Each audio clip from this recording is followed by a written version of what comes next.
میں وہ رات کبھی بھول ہی نہیں سکتی جب میں نے اپنا سب کچھ داؤ پر لگا کر اس کے پاس چلی گئی جس سے مجھے محبت تھی، مگر میں یہ نہیں جانتی تھی کہ محبت کے نام پر اس سیاہ رات میں کون سا بھیانک کھیل کھیلا جانے والا تھا۔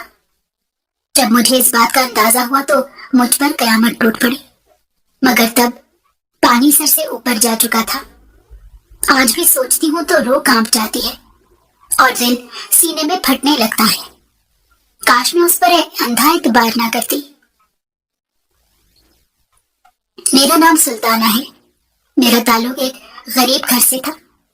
میں اپنے ماں باپ کے علاوہ 3 بہنوں کے ساتھ ایک چھوٹے سے گاؤں میں رہتی تھی اور تینوں بہنوں سے بڑی تھی، اس لیے اپنے حالات اور محبت کی مجبوریوں کو ان تینوں سے زیادہ سمجھتی تھی۔ میرے ابا کھیتوں میں کام کرتے تھے۔ دادا کے دور میں ہماری کافی زمین گاؤں میں تھی اور ابا دادا کے ساتھ ہی اپنی زمین پر کام کرتے تھے، اسی سے گھر کا سارا نظام چل رہا تھا۔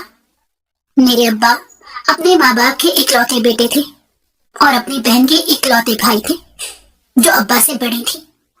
دادا جب جوان تھے اس وقت زمیندار حشمت کے والد گاؤں کے وڈیرے تھے۔ ابا بتاتے تھے کہ وہ بہت اچھے اور نیک دل انسان تھے۔ انہوں نے کبھی گاؤں والوں کے ساتھ کوئی زیادتی نہیں کی تھی، بلکہ ہمیشہ اپنے گاؤں والوں کے حق کی خاطر آواز بھی اٹھائی تھی اور گاؤں میں کافی فلاحی کام بھی کرتے تھے، یہاں تک کہ گاؤں کے وہ لوگ جو بہت زیادہ غریب تھے اور جن کے پاس زمین نہیں تھی، وڈیرا ان کی ہر مہینے مالی مدد بھی کرتا تھا اور انہیں کام دلوانے کی کوشش بھی کرتا تھا۔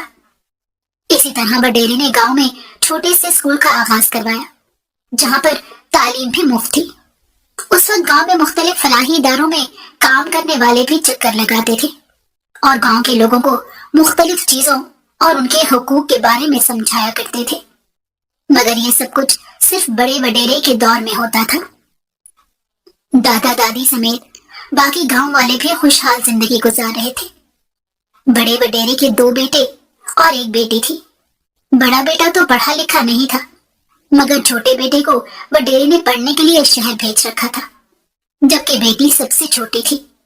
وہ اسے بھی پڑھائی کے سلسلے میں شہر بھیجنا چاہتے تھے، مگر جب اس نے گاؤں کے اسکول سے 8ویں پاس کر لی تو ایک دن اچانک وڈیرے کو فالج کا اٹیک ہو گیا اور وہ بستر سے لگ گیا۔ اس وقت وڈیرے کا چھوٹا بیٹا میٹرک میں تھا، اس لیے اس کی گھر میں بالکل بھی نہیں چلتی تھی، جبکہ بڑا بیٹا 20 سال کا تھا اور اس کا مزاج بھی اپنے باپ اور بہن بھائیوں سے بالکل مختلف تھا۔ اس نے شروع میں تو باپ کا علاج شہر کے ایک بڑے اسپتال میں کروایا، مگر جب ڈاکٹروں نے جواب دے دیا کہ اب وڈیرا اپنی باقی زندگی بستر پر ہی گزارے گا تو جیسے بڑے بیٹے حشمت کو کھلی چھوٹ مل گئی۔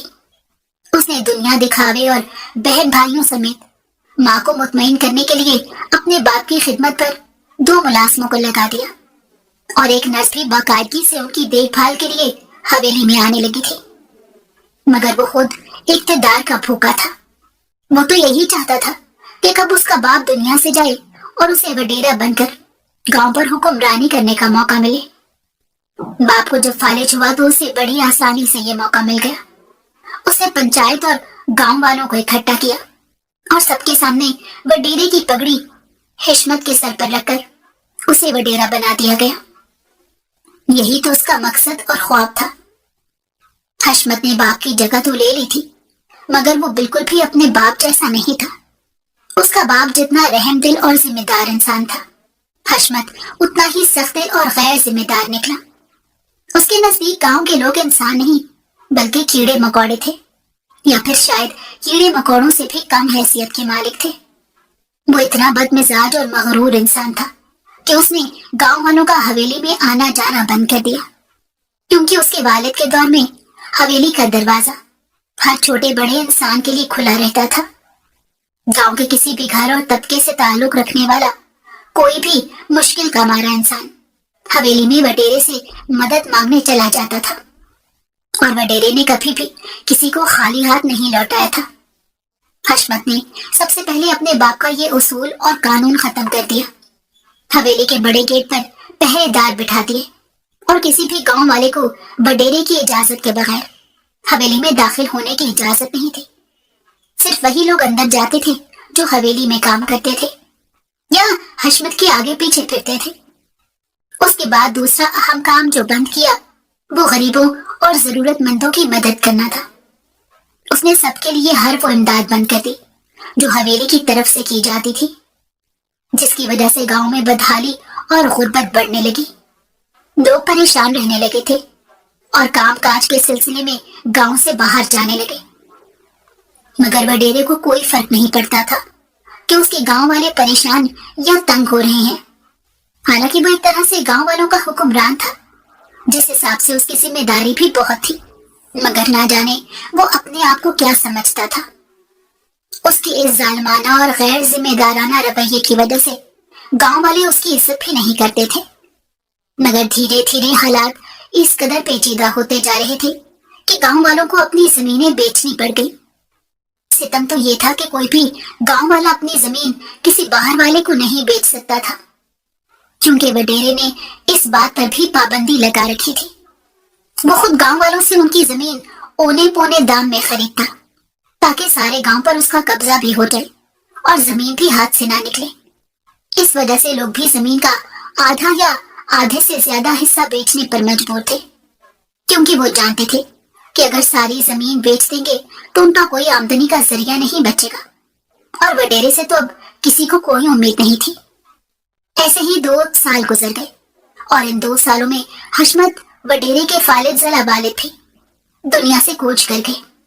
ویسے بھی جو 2 سال انہوں نے فالج کی حالت میں بستر پر گزارے تھے وہ ان کے لیے بہت تکلیف دہ تھے، کیونکہ انہیں اپنے بیٹے کے مزاج اور عادتوں کا اندازہ تھا کہ وہ کس حد تک جا سکتا ہے، مگر وہ بیچارے تو بیماری کی حالت میں اپنے کمرے تک محدود ہو گئے تھے۔ وڈیرے کی بیوی اور بیٹی ان کا خیال رکھتی تھی، مگر بڑے بیٹے نے تو کبھی باپ کے پاس بیٹھ کر اس کا حال تک نہیں پوچھا تھا۔ وہ بس اپنے باپ کی ملازم اور نرس وغیرہ کا انتظام کر کے اسے ملازموں کے ہاتھوں میں سونپ کر اپنے آپ کو سرخرو سمجھ رہا تھا۔ وڈیرے حشمت نے تو اپنے بیمار باپ کی خواہش کا بھی خیال نہیں رکھا اور اپنی بہن کو پڑھنے کے لیے شہر نہیں بھیجا۔ وڈیرے کا کہنا تھا کہ شہر میں جا کر تو لڑکے بگڑ جاتے ہیں، یہ تو پھر لڑکی ہے، اور میں نہیں چاہتا کہ میرے باپ دادا کی عزت شہر کی گلیوں میں رسوا ہوتی پھرے۔ ایسے میں ماں بیٹی بھلا کیا کر سکتی تھی؟ انہیں اپنے چھوٹے بیٹے اور بھائی سے ہی ساری امیدیں تھیں، کیونکہ بڑے کے تو رنگ سب سے زیادہ وہی دیکھ رہی تھی۔ باپ کے گزر جانے کے بعد وڈیرے نے 2 مہینے مشکل سے گزارے اور ماں کو حکم دے دیا کہ وہ شادی کرنا چاہتا ہے، اس لیے اس کے لیے کوئی خوبصورت سی لڑکی تلاش کی جائے۔ ماں نے سوچا کہ ہو سکتا ہے شادی کے بعد اس کے مزاج اور رویے میں کوئی اچھی تبدیلی آ جائے، اس لیے اس نے بھی بیٹے کے لیے آس پاس کے گاؤں کی وڈیروں کے ہاں رشتے دیکھنا شروع کر دیے اور اپنی برادری میں بھی بات چلائی، مگر وڈیرے کو برادری سے تو کسی لڑکی کا رشتہ نہیں ملا۔ البتہ سب حشمت وڈیرے کے چھوٹے بھائی کو اپنی بیٹی دینے کے لیے تیار تھے، مگر بڑے کے لیے کسی نے ہاں نہیں کی، تو مجبوراً وڈیرے کی ماں نے غیر برادری میں رشتہ دیکھنا شروع کر دیا۔ ایک دور کے گاؤں کے وڈیرے نے اپنی بیٹی کا رشتہ حشمت کے ساتھ کر دیا، کیونکہ ان کے ہاں بیٹیوں کو جہیز کے نام پر زمین وغیرہ دینے کا کوئی رواج نہیں تھا۔ ہاں لیکن وہ بیٹیوں کو گھر پر بھی بٹھا کر نہیں رکھتے تھے، اور انہوں نے شادی سے پہلے ہی یہ بات حشمت اور اس کے گھر والوں کو صاف صاف بتا دی، مگر حشمت کو اس بات سے کوئی فرق نہیں پڑتا تھا، کیونکہ اس کی اپنی بہت زمین جائیداد تھی۔ اس طرح وڈیرے کی پہلی شادی ہو گئی اور حویلی میں بہو بھی آ گئی۔ وڈیرا جس ذہنیت کا مالک تھا اس نے اپنی بیوی کو شروع سے ہی دبا کر رکھا تاکہ وہ حد سے باہر جانے کی کبھی کوشش نہ کرے۔ وڈیرے کا خیال تھا کہ عورت مرد کی محکوم ہوتی ہے، اس لیے عورت کو وہی کرنا چاہیے جو اس کا مرد چاہتا ہو۔ حویلی کی 4 دیواری میں کیا ہوتا تھا اور کیا نہیں، اس کے بارے میں تو گاؤں والے قیاس آرائیاں ضرور کرتے تھے، مگر کوئی بھی حتمی رائے نہیں رکھتا تھا۔ البتہ حویلی سے باہر پورے گاؤں میں اب صرف وڈیرے کے حکم کا سکہ چلتا تھا۔ انہیں دنوں میں دادا اور دادی نے ابا اور ان کی بہن کی شادی کا ارادہ کیا اور دونوں کے لیے مناسب رشتے بھی دیکھ لیے، مگر گھر کے حالات باقی سب گاؤں والوں کی طرح کچھ اچھے نہیں تھے، اور بیٹی کو خالی ہاتھ گھر سے رخصت بھی نہیں کیا جا سکتا تھا۔ اس لیے دادا نے وڈیرے سے مدد مانگی تو اس نے صاف انکار کر دیا۔ پھر دادا مجبور ہو کر قرض مانگنے چلے گئے تو وڈیرے نے کہا کہ اپنی زمین میرے پاس گروی رکھ دو، جب قرض کے پیسے لوٹا کر دو گے تو زمین بھی واپس تمہیں مل جائے گی۔ دادا کو مجبوری میں یہ کرنا پڑا اور آدھی زمین وڈیرے کے پاس گروی رکھوا کے دادا نے قرض اٹھا لیا اور اپنی بیٹی کا حصہ بھی انہیں دیا، اور دونوں بچوں کی شادیاں بھی خوش اسلوبی کے ساتھ طے پا گئی۔ میری پھپھو بیاہ کر دوسرے گاؤں میں گئی تھی اور اسی گاؤں سے میری اماں دلہن بن کر ابا کے گھر میں آئی تھی۔ دادا اور میرے ابا اپنی آدھی زمین پر محنت مزدوری کر کے گھر چلا رہے تھے، مگر انہوں نے پہلے سے زیادہ کام کرنا شروع کر دیا کیونکہ وہ چاہتے تھے کہ جلد از جلد وڈیرے کا قرضہ اتر جائے اور ساری زمین واپس ان کے پاس آ جائے۔ دادا کا خیال تھا کہ سال ڈیڑھ سال کے عرصے میں سارا قرضہ اتر جائے گا اور زمین بھی انہیں واپس مل جائے گی، مگر جو سوچ کر انہوں نے اتنا بڑا قدم اٹھایا تھا انہیں کیا معلوم تھا کہ کچھ بھی ویسا نہیں ہوگا۔ اب ماں باپ کی شادی کو بھی ایک سال پورا ہو گیا تھا۔ دادا ہر مہینے حویلی میں جا کر قرض کی قسط بھی اتار دیتے تھے۔ وہ ابا کو بھی لازمی ساتھ لے کر جاتے تھے تاکہ ان کے سامنے سارے معاملات طے ہوتے رہیں۔ اسی طرح مزید 6 مہینے بھی گزر گئے۔ تب اماں اور ابا کی زندگی میں ان کی پہلی اولاد کے روپ میں جس نے قدم رکھا وہ میں تھی۔ اماں ابا سمیت دادا دادی بھی بہت خوش تھے اور سب کو یقین تھا کہ اللہ کی رحمت گھر میں آ جانے کے بعد گھر کے حالات بالکل ٹھیک ہو جائیں گے اور سارا قرض بھی اتر جائے گا۔ حالانکہ دادا اور میرے ابا جان آدھے سے زیادہ قرض تو اتار بھی چکے تھے، اس کے باوجود وڈیرا یہی کہتا تھا کہ جب تک قرض کی آخری کی قسط ادا نہیں ہوگی تب تک زمین کے کاغذات واپس نہیں ملیں گے۔ دادا کو اسی بات کا انتظار تھا کہ جلد از جلد وہ دن بھی آ جائے جب ان کے بچوں کی امانت انہیں واپس مل جائے گی، مگر ایسا ہونے سے پہلے ہی ایک سیاہ دن ابا کی زندگی میں آ گیا۔ اس دن دادا کھیتوں پر کام کر رہے تھے اور اچانک سے سینے پر ہاتھ رکھ کر وہ زمین پر گر گئے۔ ابا نے وہاں موجود باقی کسانوں کی مدد سے دادا کو اٹھایا اور گاؤں کے اسپتال میں لے گئے، جہاں پر انہیں ابتدائی طبی امداد دی گئی، مگر ڈاکٹروں کا کہنا تھا کہ ہمارے پاس ایسی مشینیں نہیں ہیں، اس لیے مجبوراً دادا کو شہر لے کر جانا پڑا۔ دادا کے دل کا ایک والو بند تھا اور دوسرا بھی ٹھیک سے کام نہیں کر رہا تھا، اس وجہ سے انہیں ہارٹ اٹیک ہوا تھا۔ ڈاکٹروں کا کہنا تھا کہ ان کا آپریشن کرنا پڑے گا ورنہ جان کا خطرہ ہو سکتا ہے، مگر آپریشن کے لیے پیسے ہونا بھی بہت ضروری تھا۔ صورتحال ایسی بن گئی کہ گھر میں آئی ہوئی پہلی خوشی بھی پھیکی پڑ گئی۔ سب بے حد پریشان تھے۔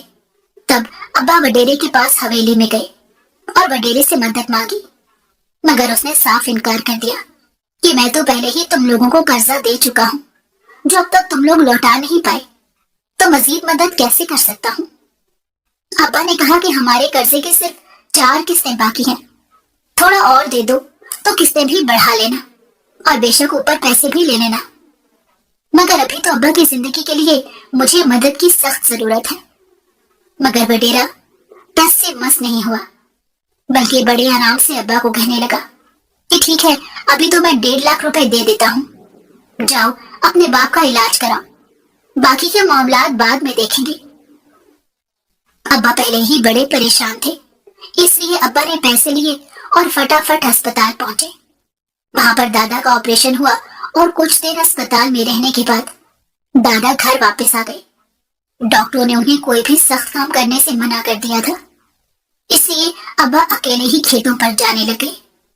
وہ اتنے پریشان تھے کہ انہیں یہ بھی یاد نہیں رہا کہ حویلی میں جا کر وڈیرے سے مزید ملنے والے قرض کے بارے میں بات کر لیں، اور دادا کو اس بات کا علم نہیں تھا۔ وہ یہ سمجھ رہے تھے کہ اسپتال والوں نے ہی ان کے اوپر آنے والا آپریشن کا خرچہ برداشت کیا ہے۔ جب اس بات کو 15 دن گزر گئے اور ابا کو بھی حالات کے طوفان سے کچھ راحت ملی تو انہیں یاد آیا کہ انہوں نے پیسے لیتے ہوئے وڈیرے سے کوئی کاغذی کارروائی نہیں کی تھی۔ ابا نے گلی میں رہنے والے اپنے ایک دوست کو ساتھ لیا اور وڈیرے کی حویلی میں پہنچ گئے۔ وڈیرے نے کاغذات تیار کروا کے رکھے تھے، اس نے ابا کے سامنے کاغذات رکھ دیے اور ابا نے ان پر انگوٹھا لگا دیا۔ یہ بھی نہیں دیکھا کہ ان میں کیا لکھا گیا ہے، क्योंकि अब्बा तो पढ़े लिखे नहीं थे और अब्बा का दोस्त भी पढ़ा लिखा नहीं था। तब अब्बा के वहमो गुमान में भी नहीं था कि वडेरा उनके साथ क्या कर सकता है। वो वापस घर आ गए और इस बात का जिक्र उन्होंने किसी से भी नहीं किया ताकि घर वाले मजीद परेशान ना हो। कुछ दिन बाद जिंदगी मामूल पर आ गई, लेकिन अब्बा जब कर्जे की किस्त देने हवेली में गए तो वडेरे ने कहा कि किस्त तो बढ़ चुकी है। तब अब्बा हैरान हो गए क्योंकि इस बारे में तो पहले कोई बात नहीं हुई थी। वडेरे ने जो किस्त बताई उसका सुनकर अब्बा की परेशानी बढ़ गई। अब्बा को कुछ समझ नहीं आ रहा था कि अचानक से किस्त इतनी ज्यादा कैसे बढ़ सकती है, क्योंकि उन्होंने तो मजीद सिर्फ 1.5 लाख लिया था। तब वडेरे के एक आदमी ने अब्बा को वो कागजात पढ़कर सुनाए जिसमें लिखा था कि अब्बा उस वडेरे से मजीद 5 लाख का कर्ज ले चुके हैं, जिसकी किस्त वो पुरानी किस्तों के साथ अदा करेंगे। ये सुनकर तो अब्बा के होश उड़ गए। वडेरे ने 1.5 लाख की जगह 5 लाख लिखवा के इतना बड़ा धोखा किया था। अब्बा इस बात से बेहद परेशान हुए और घर चले गए। उन्होंने ये बात दादी को बताई तो दादा ने भी सुनी और उसी वक्त परेशानी की आलम में दादा को दोबारा हार्ट अटैक हुआ, जिसकी वजह से वो हमेशा के लिए गहरी नींद सो गए। अब्बा और घर के बाकी अफराद को लग रहा था जैसे परेशानी और मुसीबतों ने उनके घर का रास्ता देख लिया है। उसके बाद तो जैसे मुश्किलात का ना थमने वाला तूफान शुरू हो गया। जैसे तैसे गुजर बसर होने लगी। अब्बा सारा दिन जमीनों पर काम करते रहते, मगर आधे से ज्यादा कमाई तो किस्तों में ही पूरी हो जाती थी। इसी तरह वक्त गुजरता गया और मेरे बाद मेरी 3 बहनों ने इस गरीब खाने में जन्म लिया, जहां उनका बाप परेशानियों और मुश्किलों की चक्की में पिसते पिसते वक्त से पहले बूढ़ा होता जा रहा था। दादा के इंतकाल को भी 5 साल से ऊपर का अरसा गुजर गया था। उसके बावजूद अब्बा की किस्तें ही खत्म नहीं हो रही थी। उस वक्त मेरी बहन 2 साल की हुई थी जब अब्बा के कर्जे की आखिरी किस्त अदा की गई। तब अब्बा ने सुकून का सांस लिया, हालांकि उन्होंने नाहक इतनी तकलीफ और परेशानी उठाई थी।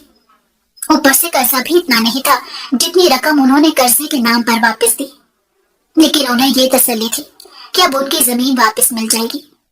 लेकिन ऐसा नहीं हुआ, क्योंकि वडेरे ने साफ इनकार कर दिया कि उसके पास तो जमीन के कोई कागजात रखवाए ही नहीं गए थे, बल्कि उसने सिर्फ मेरे दादा की जबान पर कर्जा दिया था और दादा भी इस दुनिया से जा चुके थे। उस दिन अब्बा जिस हालत में वापस आए, उन्हें देखकर दादी और मेरी अम्मा की हिम्मत भी टूट गई, क्योंकि अब्बा सदमे के मारे कुछ बोल भी नहीं पा रहे थे। वो अपने आप को इतना मजबूर और बेबस महसूस कर रहे थे कि उन्हें समझ ही नहीं आ रहा था वो क्या करें, किसके सामने जाकर दुहाई दें और किससे फरियाद करें। वो तो वडेरे के खिलाफ कुछ कर भी नहीं सकते थे। ऊपर से उन्हें इस बात का भी डर था कि वो 4 बेटियों के बाप है। अगर उन्हें कुछ हो जाता है तो उनकी बेटियों को कौन पालेगा और कौन उनकी हिफाजत करेगा। उन्होंने दिल पर पत्थर रख लिया और सारी जमीन पर फातिहा पढ़ लिया जो वडेरे के कब्जे में थी। इतने साल वो कर्जे की किस्तें भी लेता रहा और जमीन पे हड़प कर गया।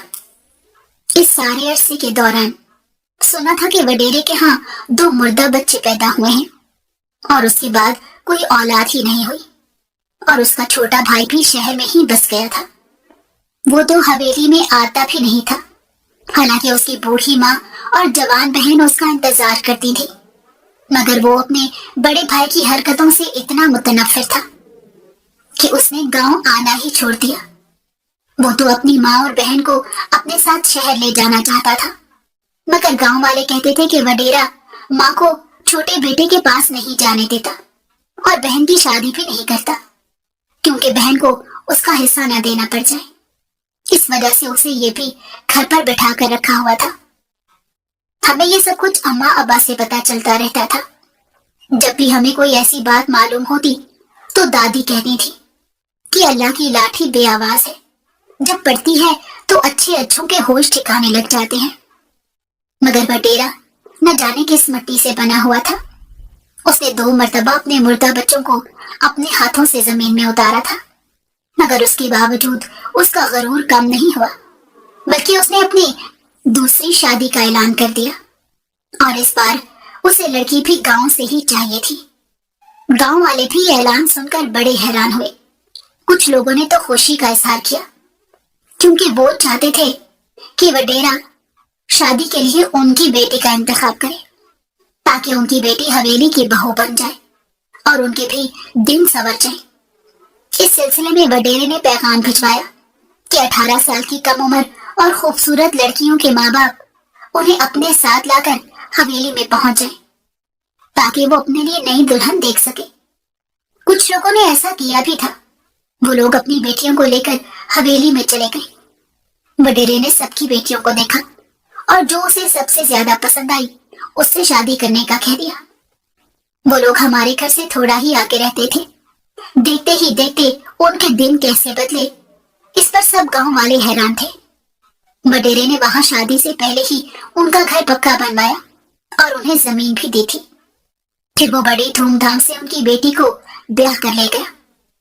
उसके बाद भी उनके घर में अनाज की बोरियां आती रहती थी और अब तो भैंसें भी उनकी अपनी थी। ये सब कुछ देखकर गांव वाले पछताने लग गए कि काश उनकी बेटी का नसीब खुल जाता तो उनके भी दिन बदल जाते। और जो लोग अपनी बेटियों को नहीं लेकर गए थे वो भी पछता रहे थे, मगर अब तो वो शादी कर चुका था। वक्त बड़ी तेजी से गुजरने लगा और मैं 16 साल की हो गई। मेरी बहनें भी जवान हो रही थी। दादी के इंतकाल को भी काफी साल गुजर चुके थे, मगर हमारे घर के हालात ना बदले और ना ही हमारी जिंदगियों में कुछ ऐसा हुआ जिससे वक्त बदलने की कोई उम्मीद हो। अब्बा पहले की तरह जमीनों पर काम करते थे। जितनी जमीन अब्बा के पास बची थी उसमें से आधी भी अब्बा ने बेच दी, क्योंकि अम्मा को कैंसर हो गया था और उनके इलाज के लिए काफी पैसा खर्च हो रहा था। अब्बा जो कमाते थे वो अम्मा की दवाओं में लग जाता था। फिर अब्बा ने जमीन बेचकर अम्मा का इलाज करवाना शुरू कर दिया, जिससे काफी बेहतरी आई थी, मगर वो पूरी तरह ठीक नहीं हुई थी। अम्मा को ये मर्ज पिछले 2 साल से था और 2 साल से सारा घर मैंने और मेरी छोटी बहन ने संभाल रखा था। मैं अपनी बहनों में सबसे ज्यादा खूबसूरत और गोरी चिट्टी थी। अम्मा की देखभाल और बहनों की जिम्मेदारियां भी मुझ पर थी।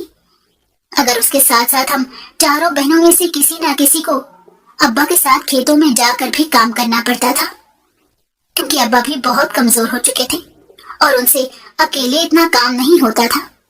कभी मेरी छोटी बहन चली जाती थी तो कभी मैं अब्बा के साथ जाकर खेतों में उनकी मदद करवाती थी। हमारे खेत का आधे से ज्यादा हिस्सा तो वडेरे के कब्जे में ही था। वहां पर भी काम होता था, मगर हमारा जमीन के इस टुकड़े से कोई वास्ता नहीं रहा था। आसपास की तकरीबन सारी जमीनें वडेरे की थी, जो उसने लोगों से इसी तरह धोखे से खरीदी और जब्त की थी। और वडेरा अक्सर अपनी जमीनों पर चक्कर लगाता रहता था। गुजरे हुए इन तमाम सालों में वडेरे के यहाँ दूसरी बीवी से 2 बच्चे पैदा हुए, जिनमें से एक लड़का और एक लड़की थी। वडेरे की पहली बीवी दोबारा मां नहीं बन सकी, मगर वडेरा खुश था कि उसका यहाँ बेटा पैदा हुआ है। अलबत्ता बेटी को वो कोई अहमियत नहीं देता था। वडेरे की माँ का भी इंतकाल हो चुका था, जबकि बहन उसकी दहलीज पर बैठे बैठे ही बूढ़ी होने लगी थी। सुना था कि वडेरे का छोटा भाई शहर में डॉक्टर बन गया था और 1 महीना पहले वो गांव में आकर जबरदस्ती अपनी बहन को भी अपने साथ ले गया। इसलिए अब हवेली में वडेरा अपनी 2 बीवियों और 2 बच्चों के साथ जिंदगी गुजार रहा था। लोग कहते थे कि जब वो बेटी का बाप बन जाएगा तो उसे एहसास होगा कि उसने अपनी बहन के साथ कितना जुल्म किया है और गांव वालों के साथ भी कितनी ज्यादतियां करता है। मगर अब तो उसकी बेटी भी शायद 5 साल की हो गई थी, लेकिन उसे इस बात से कोई फर्क नहीं पड़ता था। अलबत्ता सबको ये यकीन जरूर था कि वो अपनी बेटी के साथ ही वही सब करेगा जिस तरह उसने अपनी बहन की जिंदगी बर्बाद की थी। मजीद 2 साल गुजर गए और मैं 18 साल की हो गई। गुजरते हुए 2 सालों में हालात और भी खराब हो गए थे। अम्मा तो पहले ही बीमार थी और अब्बा भी हर वक्त खांसते रहते थे।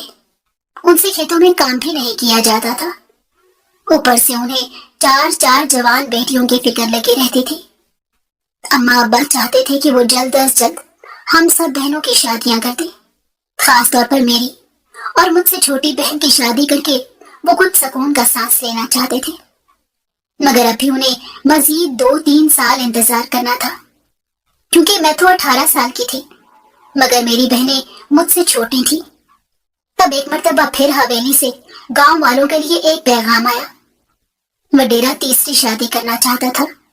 हालांकि उसकी उम्र अब्बा जी जितनी तो हो गई थी, मगर उसे इस उम्र में भी जवान और कम उम्र लड़की चाहिए थी। उसने पहले की तरह ऐलान करवाया और हवेली में लड़की देखने के लिए लड़की वालों को बुलवाया था। इस बार काफी लोग अपनी अपनी बेटियों को लेकर हवेली जाने के लिए तैयार थे।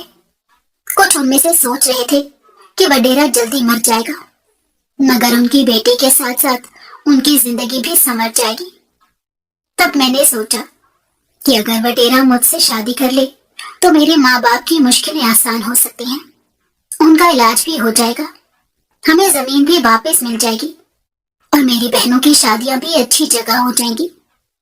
यही सोचकर मैंने अब्बा को बड़ी मुश्किल से इस बात पर राजी किया। अब्बा भी यही सोचकर खामोश हो गए और मुझे लेकर हवेली में चले गए।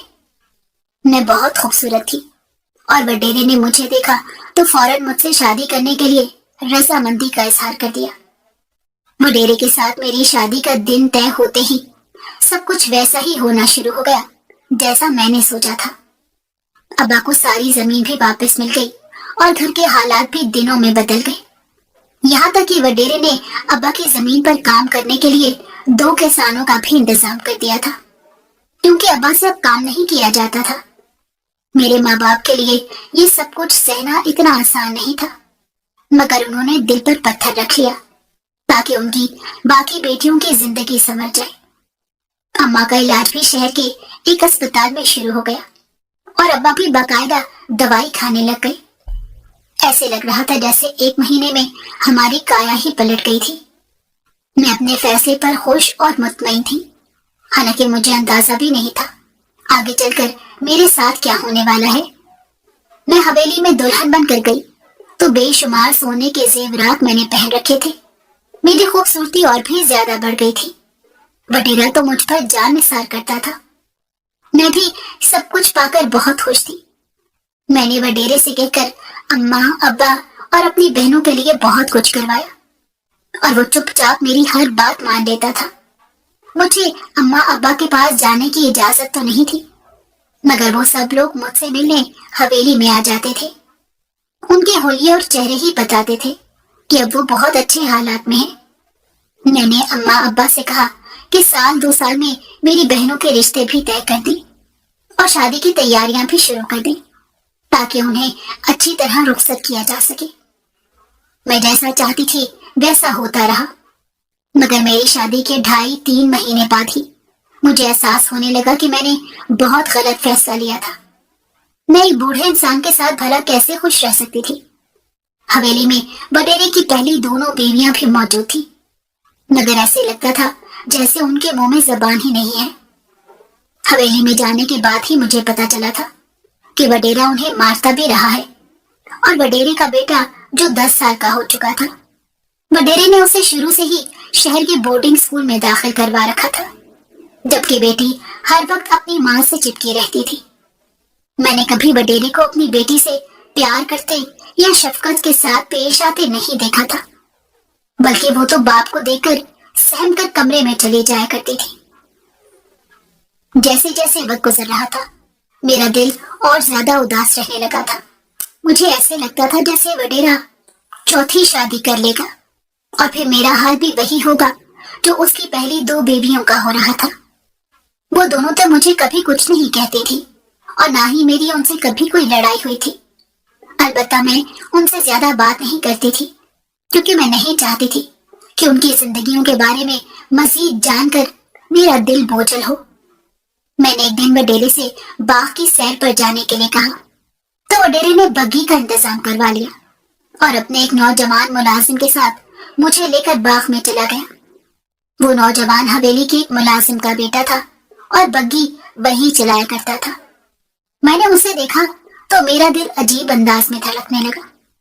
मैं अब हर दूसरे दिन वडेरे के साथ बाग की सैर को जाती थी। मैं उससे पहले उस बाग में कभी नहीं गई थी, क्योंकि वहां गांव के लोगों को जाने की इजाजत नहीं थी।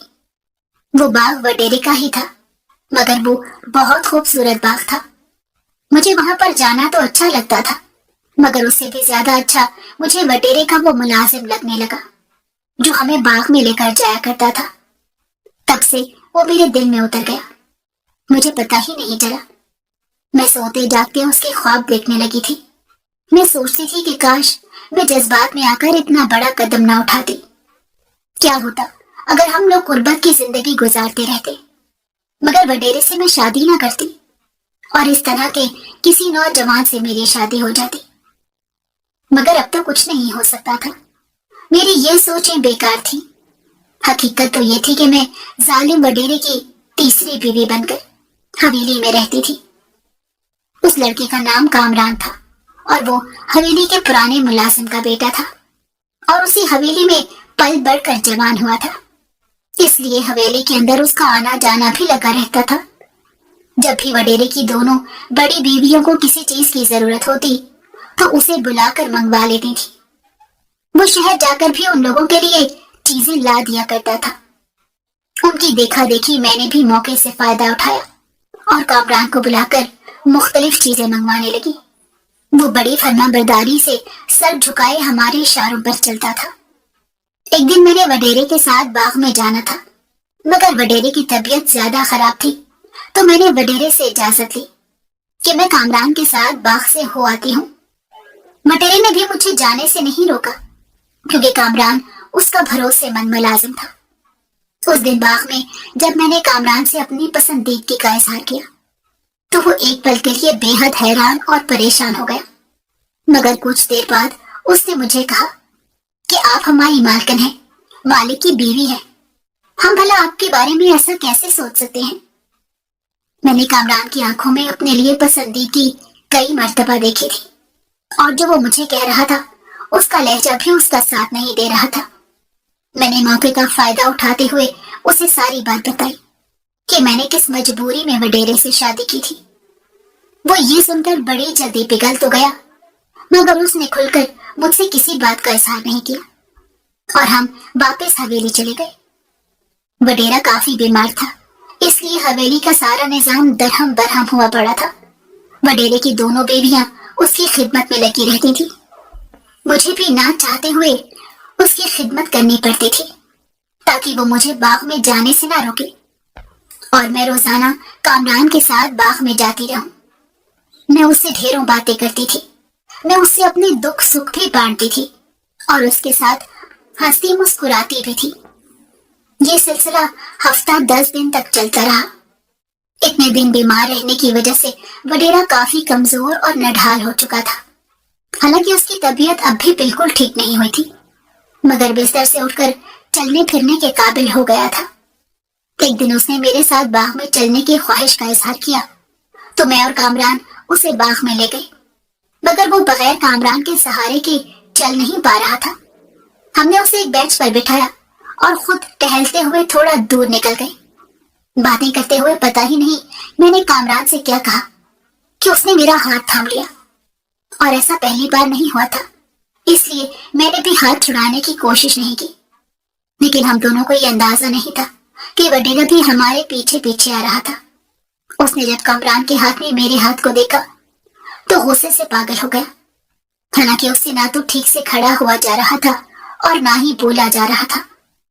उसके बावजूद वो हम दोनों को ना जाने क्या कुछ कहने की कोशिश कर रहा था। तभी मुझे बहुत ज्यादा गुस्सा आया और मैं उसके पास गई और मैंने उसे आईना दिखाने की कोशिश की। उसने जो जुल्म गांव वालों पर ढाए थे और जो ज्यादतियां की थी, मैंने वो सब बातें उसे सुनाई।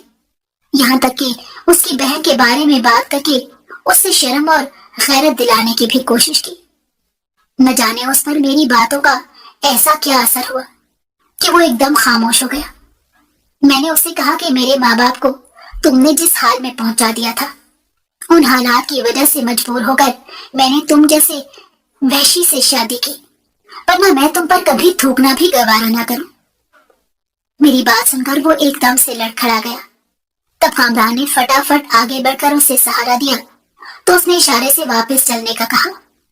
मैं और कामरान वापसी पर सारे रास्ते ये सोचते रहे کہ اب پتہ نہیں وہ حویلی میں جا کر ہمارے ساتھ کیا کرے گا، مگر وہ چپ چاپ اپنے کمرے میں جا کر بستر پر لیٹ گیا۔ میں سارا دن اسی کمرے میں بیٹھی رہی تاکہ مجھے پتا چلے کہ اس نے کسی سے اگر کوئی بات کی ہے تو کس سلسلے میں کی، یا وہ اب ہم دونوں کے لیے کیا سوچ رہا ہوگا۔ مگر پورا دن گزرنے کے باوجود اس نے ایک لفظ منہ سے نہیں نکالا، بلکہ چپ چاپ لیٹا رہا۔ اس دن وڈیرے نے کھانا بھی نہیں کھایا تھا، حالانکہ اس کی بیوی کئی مرتبہ کھانا لے کر آئی اور دوا کا بھی کہتی رہی۔ جب رات کے اندھیرے بڑھنے لگے تو وڈیرے نے کہا کہ سب میرے کمرے سے چلے جائیں، میں سونا چاہتا ہوں۔ تب میں بھی چپ چاپ اٹھ کر دوسرے کمرے میں چلی گئی کہ جو ہوگا دیکھی جائے گی، مگر ساری رات مجھے نیند ہی نہیں آئی۔ عجیب عجیب سے خیال میرے دل میں آ رہے تھے کہ اب پتہ نہیں وہ میرے ماں باپ یا کامران کے ساتھ کیا کرے گا۔ مگر اگلی صبح ہم سب کے لیے بہت حیران کن تھی، کیونکہ رات کو سویا ہوا وڈیرا صبح اٹھا ہی نہیں تھا۔ وہ اتنی خاموشی کی موت مر گیا تھا کہ کسی نے سوچا بھی نہیں تھا کہ اس کے ساتھ کچھ ایسا ہوگا۔ وڈیرے کی اس خاموش موت نے پورے گاؤں کو عجیب سی کیفیت میں ڈال دیا تھا۔ لوگ سمجھ نہیں پا رہے تھے کہ اسے معاف کریں یا اس کے مرنے کے بعد بھی بد دعائیں دیں۔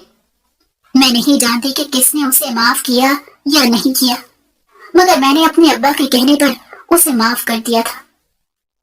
اس کے جانے کے بعد ہم تینوں نے اس کی بیوہ ہونے کی حیثیت سے عدت کے دن پورے کیے۔